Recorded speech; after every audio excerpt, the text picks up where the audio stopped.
Welcome back, everybody. My name is All Funny Games. I stream every day on Twitch TV, and I also make fun little videos here on YouTube. Have you ever messed around with grass geckos before and been like, I really don't like these things, but man, do they give you good amount of grass for just doing absolutely nothing? Well, here's a bonus about grass geckos that you might not have actually known. And it's pretty cool to actually see, if you've probably never experienced it before or never figured it out.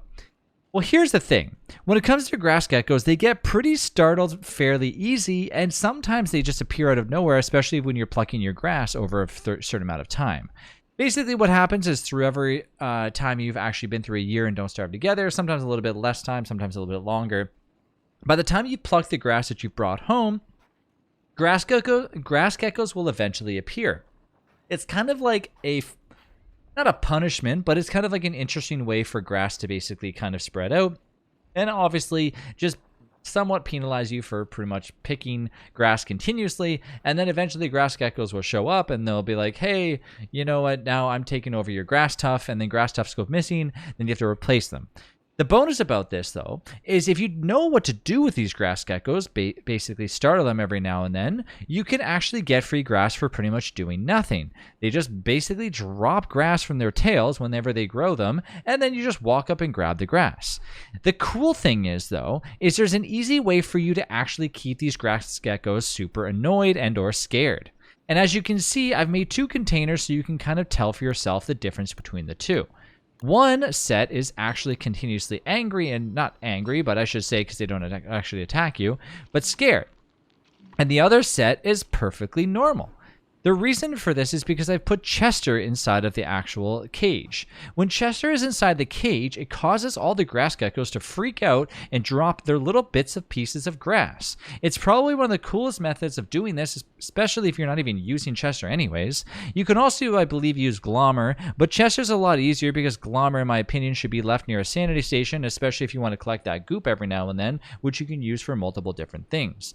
But Chester, most of the time, can just be left there without any problems, as long as the eye bone is close by. One thing I like to do also is if you do something like this with a little bit larger, in one section you have the eye bone close by, and the other way, and then also you have your Chester, just in case the way that you position it, you might need to move it around, versus putting the eye bone inside of the actual room that all of your grass geckos are in.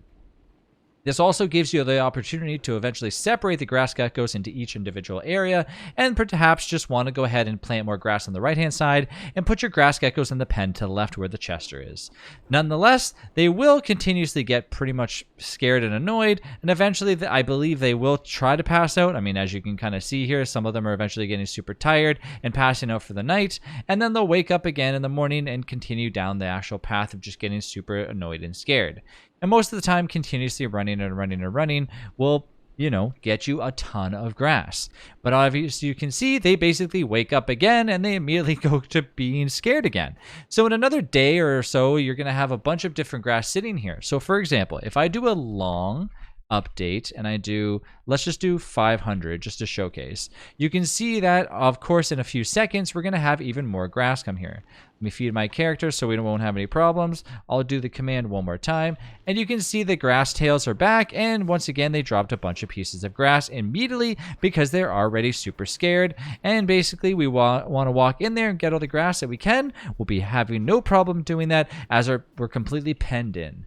And over here, these ones are basically nice and snug inside their little nest, not getting scared. Of course, when we walk by, they will. But yeah, so that is how you do it. If you want to have your Chester continuously inside the cage with them, scaring all of your grass geckos, feel free to do so. Otherwise, I will see you in the next video. Thanks again for watching, and see you soon.